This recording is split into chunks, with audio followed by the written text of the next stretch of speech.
Welcome to Batshit, a frank and funny look at living with mental illness. While we'll touch on several illnesses, Batshit is focused on those along the spectrum of bipolar disorders. I'm your host, Adam. And I'm your other host, Brad. And we're both bipolar. So strap in and let's see how batshit we really are. Spoiler alert, pretty damn batshit. This episode's topic, public perception. So we've touched on this slightly before. And what we said before, I think, is people will look at you differently when they find out you're mentally ill. Yes, they will. Because a lot of people have this idea of what mental illness is, and they're wrong. It's very Hollywood. But it's also, we have so many problems right now, especially in America.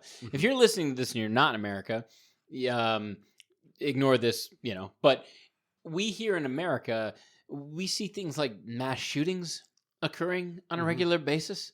We see horrible acts of terrorism that are occurring on a regular basis. Homeless people randomly stabbing tourists on Hollywood Boulevard. And there are so many elements of this that are related to mental illness.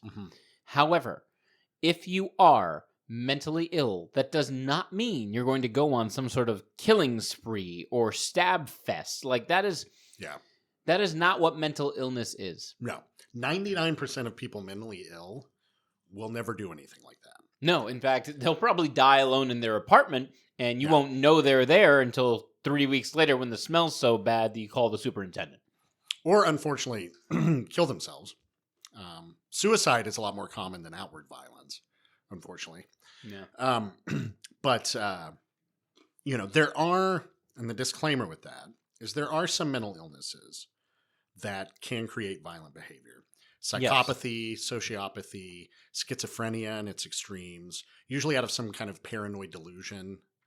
But even in those cases, a person who's diagnosed with those is not guaranteed to be violent. Right, exactly.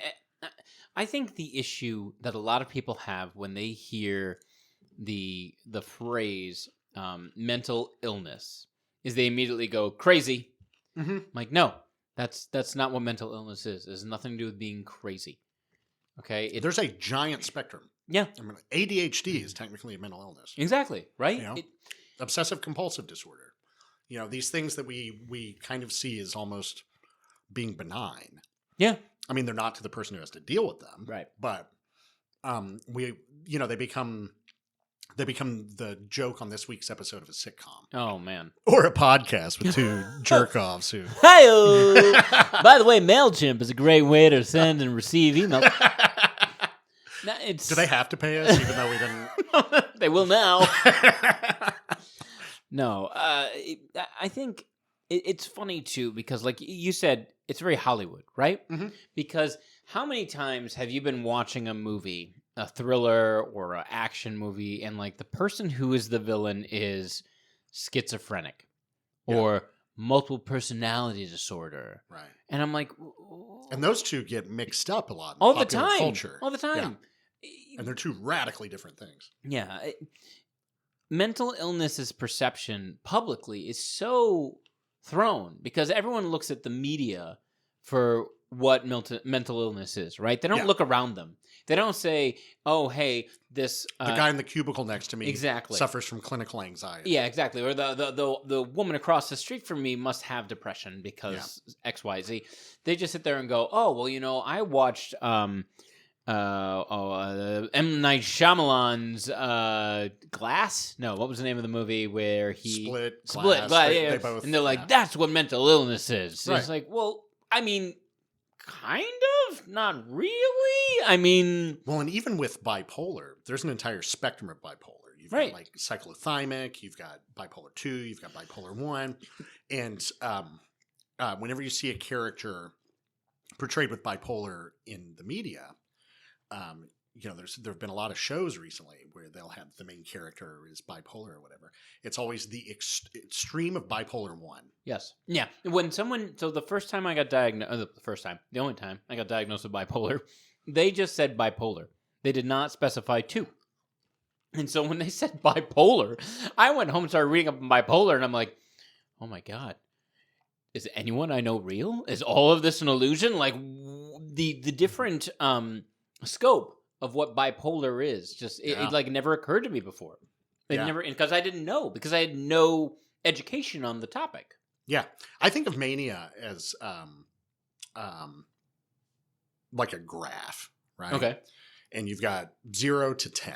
You know, normal people are walking around at 0. We're in bipolar 2, walking around. When we go manic, we might hit like 7, maybe 8. You know, bipolar 1 is 10 or even off the graph. Yeah. You know, and it gets to the point where they have delusions. There was I forget the person's name, but there was a person who had written a book about being bipolar, and they jumped off the Golden Gate Bridge while they were in a manic state. And they talked about how they were convinced they were going to be the next president of the United States. Really? Like it was a fact to them, and they were like preparing their entire life for that. Huh. And you know, that's the kind of there are people who think they're superheroes, or who feel like God is speaking to them. You know, some people. I mean, it's hard to tell because you're going off of 1,000-year-old historical documents and whatnot. But there are people who think like Joan of Arc might have been bipolar 1. Sure. You know? Sure. And while I cannot relate to that, I can understand it. Yeah. I can understand it. But, you know, like we never hit 10s or 11s. We don't. But that grandiosity, once you get that grandiosity and that starts ramping up where you're like for me, it's like, I'm the fucking greatest writer in the world. You know, when I lost weight, I started getting, you know, some attention from the fair sex. And, and when I go into those grandiosity states, you know, I thought I was like fucking Ryan Gosling walking around. And I'm not. I'm like... He's not Ryan Gosling. I'm like, on a good day, Danny DeVito if he hit the gym. Like... I'm a fan. Like twins Danny DeVito, though, right? They're not not like... What's Always Sunny, you know, it's like twins, like young, strapping Danny DeVito. If he hit the gym. Maybe a little better than Danny DeVito. But my wife was on an improv team whose name was Extra Short Portly, which is Danny DeVito's suit size. It's not what I think of anytime I hear Danny DeVito.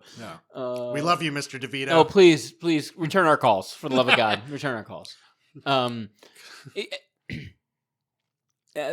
Public perception has to entirely do with education.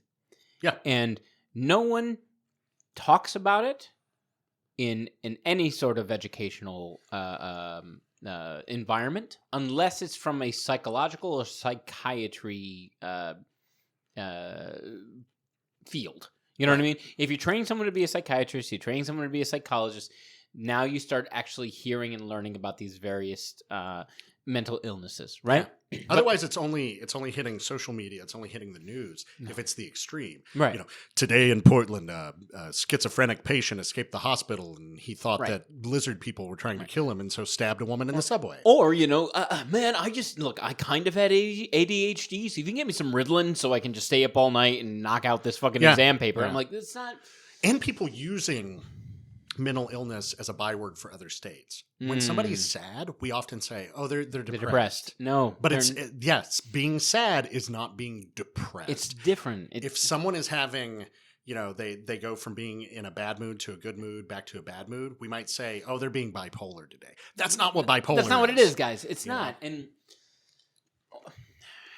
I never want to judge anyone who says they are depressed. I never want to judge anyone who says they are feeling manic, you know. But at the same time, I wonder if, like, the lack of education our society provides, if we provided more, if we taught people what this stuff actually was, would those words still be used, or would there be a different?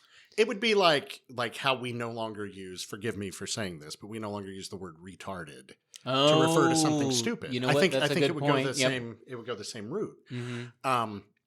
So you have that. You have a lot of ignorance. We've talked before about arrogant ignorance. If you've never heard of the Dunning-Kruger effect, it's related. But basically Reddit. Yeah. Just the idea that the people who know the least about a topic are generally the most confident in their opinion on that topic. I had someone recently who I was talking to about this, and they told me that their spouse didn't think that this was how personality disorders worked. And I'm like, that's like saying that you don't think water's wet or gravity pulls things down. Like, this is scientific fact with 100 years of research and 10,000 studies to back it up. Right. But, if you go on Reddit, man, there's this dude who said, and unfortunately you have to deal with that a lot. Yeah. Yeah. And it also comes down to, it's this weird mix of like empathy versus non-empathetic people, right? Yeah. They're the people who are very quick to say, how are you feeling?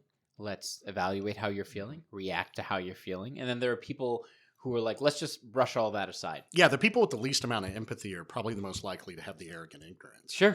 They're the ones who are like, oh, you're depressed? That you just need to open the curtains. Right. You need to eat a salad. You need to put on some happy music. And it's like, that's not how that works, man. And socially, what's easier? Is it easier to sit there, slow down, and listen and evaluate and respond to someone who's going through something? Or is it easier to just be like, open the windows and have a salad? Yeah, because then I no longer have to think about you. Well, plus let's like blow this out for a second. Let's talk about financially. Like, we as like a society, where we're going to put our money, right? Are we going to put our money into mental health treatment, diagnoses, like or are we just going to be like, well, that sad sack is just a sad sack and fuck them? Gwyneth Paltrow said on Goop that if you just rub this cream on your vagina, it'll get rid of your depression. What if I don't have a vagina, Gwyneth? She just won a ski fucking lawsuit. I don't know if you saw that. No. Like, I guess some guy sued her because she was skiing down a mountain, like hit him and then just kept going. that sounds like Gwyneth Paltrow. Yeah. But she won, so I guess she didn't do it. No judgment, Gwyneth. Please return our calls. But yeah, so there's all these misconceptions that people latch onto, where we've talked before, almost the idea that like mental health is a choice, when specifically in bipolar, obviously this is what I'm most versed in because we have it and I've read the hell out of it. There are physical markers. There are physical phenomenon that we can observe. The amygdala is larger.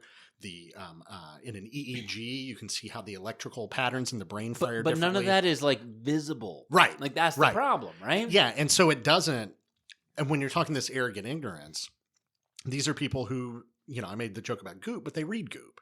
That's what they do. They listen to Joe Rogan. And I love Joe Rogan. Don't get me wrong, but what Joe's great about is he has any guest on and he just lets them talk, which means a lot of the people don't know what the hell they're talking about, and he lets them just do it. And so you get a lot of misinformation out there about these things where it's like, it's just a choice. If you're depressed, you can choose not to be depressed. If you're manic, you can choose not to do those things. And if you're schizophrenic, why don't you just not be schizophrenic? It's like and you wouldn't say this shit if somebody was like, I'm diabetic. Right. You wouldn't be like, well, you can get control of your insulin just by willing it. You'd be like, go get a fucking insulin prescription. There's so much of that, in across all medical fields. Like, oh, you're fat. Just stop being fat. I'm like, that's not how that works. Like, you don't know why that person is fat.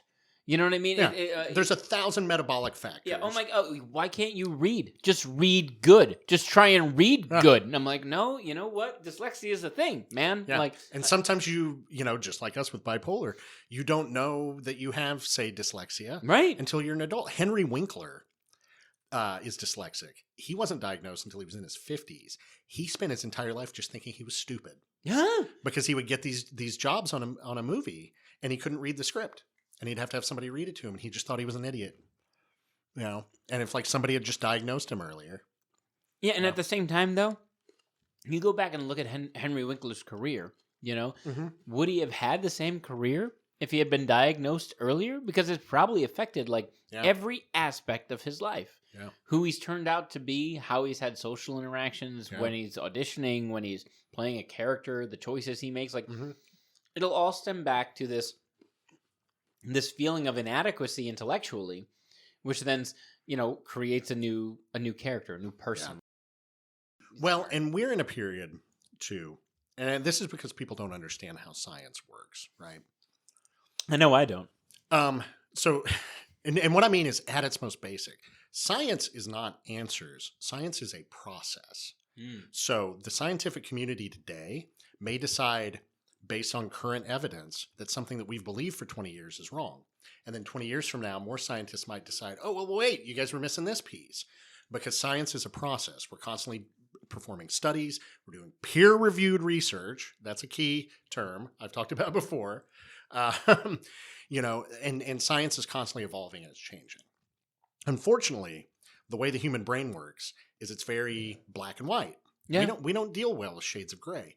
So when a study comes out that says red meat causes cancer, and then it gets refuted, and it's like, hey, there's actually no evidence that red meat causes cancer, then people who are reading that are like, well, I can't trust science anymore. Yeah. Wait, are eggs good for me or eggs bad for me? What do you mean good cholesterol, bad cholesterol? I don't understand. Yeah. And they think it has to be an either or, and that when the scientific community seems to be flip-flopping, which is not what's happening, they're constantly gathering more data, changing their opinion, may appear to be flip-flopping, but people see stuff like that, and they develop kind of a general distrust of the medical field and the scientific community as a whole. Yeah. And unfortunately, there are some things that are true. That, it's true that pharmaceutical companies give kickbacks to doctors. So you have things like this. You have doctors, but this is where you have to shop for a doctor. Sure. My doctor was very hesitant to put me on any medication. And then as we've gone along in the process, she's been incredibly hesitant to up my dosage. And we have to have tons of conversations. And when we up it, we meet regularly to see how it's working, to see if I'm developing side effects. And that's the kind of doctor you want. Right. You don't want a doctor who's just going to be like, oh, I got a kickback from Pfizer, so take this shit. Well, at the end of the day, it's the amount of work someone wants to put into it, right? Mm-hmm. I think it goes back to the very beginning of this conversation is how much effort do we as a people want to put into learning about these various illnesses and these various problems that we are having. Like, if you don't want to put the effort in, then you know what? A great answer is oxycodone. There you go. That'll solve. You have pain? Oxycodone. There you go. Problem solved. Hey, guess what? That caused the opioid. And thousands of heartaches. And that's a good one, like talking about kickbacks. Like that all goes back to the Sackler family. They were doing that. They were paying doctors to prescribe the shit out of opioids to people.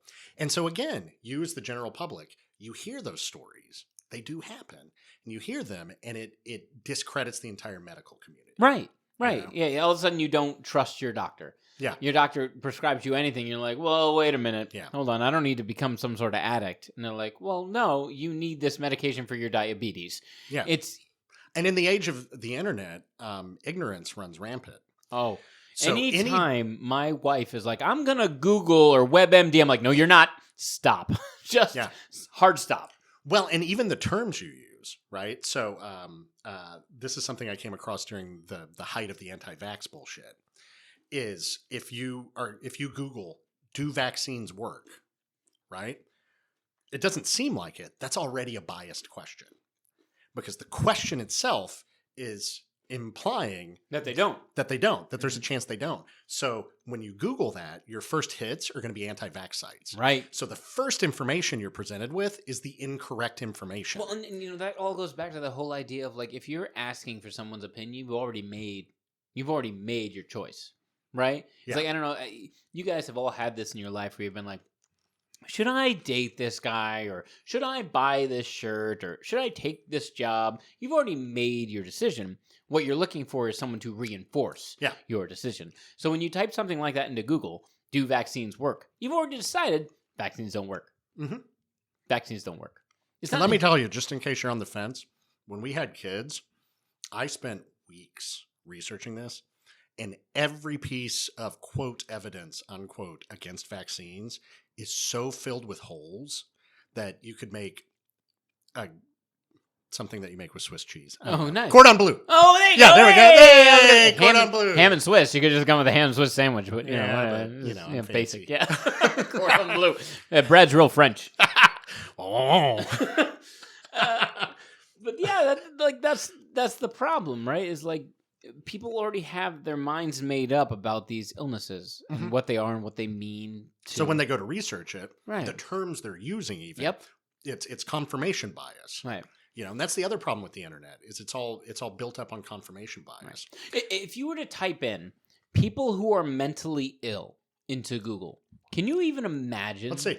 Oh do it right no! now. Oh Jesus! I'll do it right now. All right, we're gonna cut this and then restart in like 2 minutes after Brad's done because I can only imagine what he's gonna pull up. People who are mentally ill, and my fat fingers misspelled who.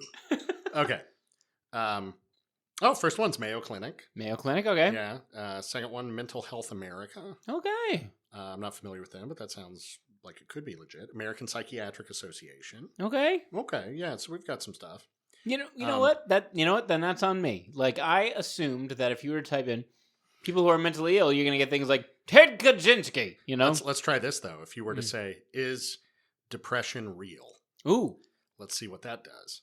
Is depression real? Of course, I misspelled is. That's a tough one. Okay, so first thing you come up with, there's substance abuse and mental health services. But under the people also ask, is depression real or imagined? Yep. Can depression be proven? Is depression a true mental disorder? Ooh. And it's, again, biased questioning. But so the people also ask, that means those are the most common search terms. Right. Those are the ones, yeah, exactly. Those are people searching in a way that they're going to get an answer that is incorrect and props up whatever misconceptions they have about it. That's Google going, did you mean this? Because this is what everyone else is asking. So you probably meant to ask this. Right. Which is then going to inform what you're asking and not asking. Yeah. And the way the internet's laid out, those sites look legit. There's nothing that if you look at, psychology.com versus, World Health News or something. I love that. I love that publication. I love it. Yeah. But, I imagine that's some hippy dippy thing that's like, just eat avocado. You're helping finance the cartels, by the way. Yeah, keep going, Brad. Keep going. You know this. This is also an anti-cartel podcast about avocados. Shh. I don't want to piss off the cartels, Adam. Not again. Not again. So, those sites are presented and that information is presented as though it's legitimate.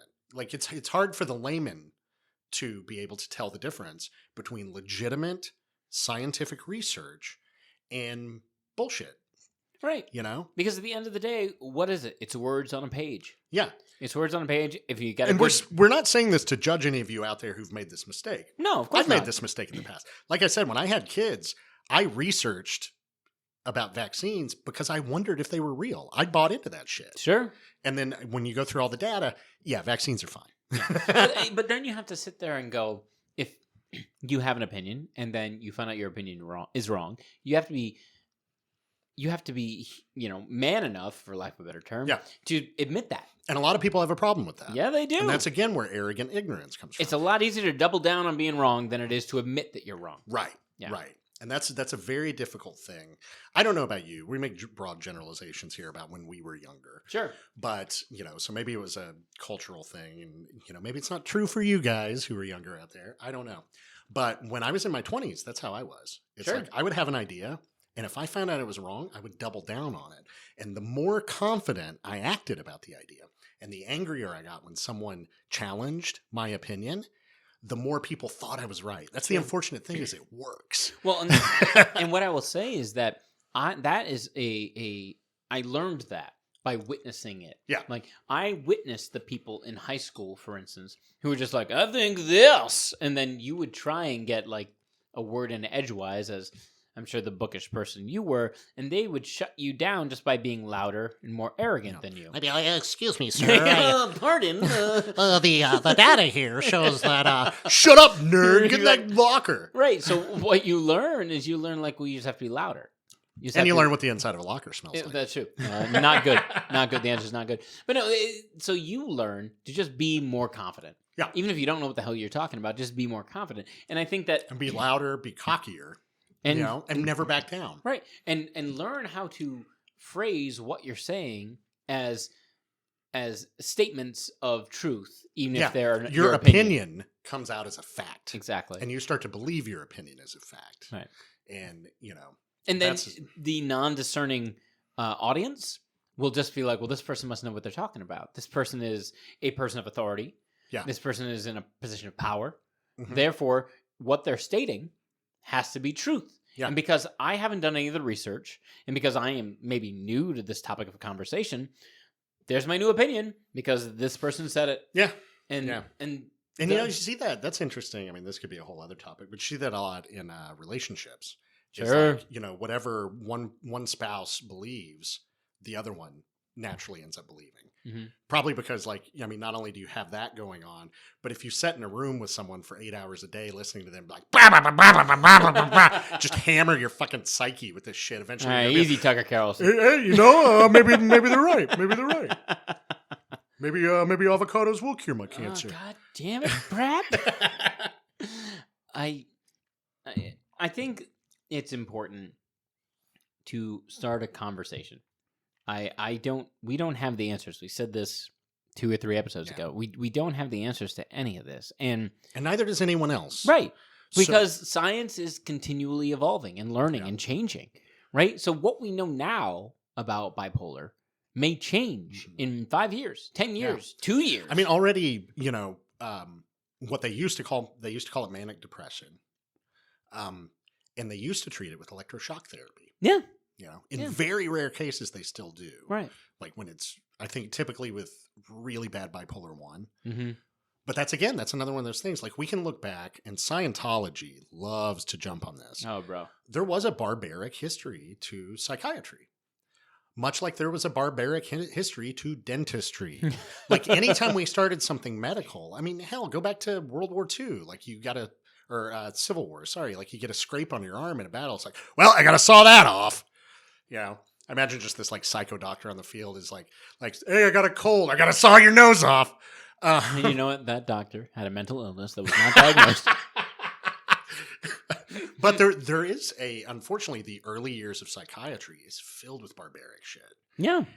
I mean, putting people who were, say just depressed, giving them lobotomies. Because they wanted an answer. Yeah. Because they want an answer, and there's no answer. Again, there's no answer. So and unfortunately, compared to any other field, when you're talking the human brain, if we were talking like, what drugs help cancer recede, right? You can give cancer to a mouse. You can give them this drug. You can see how that works. Then you'll be like, okay, let's move up to the next stage in the trial. You can't do that with mental health. Nope. You have to take people who are suffering from these things, and for lack of a better term, fuck with them. Yeah. And that was the early years of psychiatry. And depending on where that person is at in their mental health journey, what are you catching them at a depressive state? Are you catching them at a manic state? Are you catching them at 0? Yeah. Because that is going to affect how you treat them. Yeah. And it's going to take months, if not years, to develop a relationship that's going to let you accurately identify what state they may be in and the best way to thus treat them. Yeah. And psychiatry has come such a long way in the past, even just 30 years. Sure. Let alone when you go back to when they were lobotomizing everyone. And I mean everyone. Yeah. It's like the janitor. he didn't get the spot on the floor. Come here. Get that guy in here. Grab that ice pick. But and so I think all these things are in play when you talk about people's perception of mental illness. But at the end of the day, to those out there, and I've had people who find out I'm bipolar and they're afraid of me. Sure. I mean, I'm 235 pounds. I can like deadlift a house. I have I've been doing boxing and martial arts for 20 years. Like I get why somebody would be scared of me if you take all that and you're like mentally ill on top of it, right?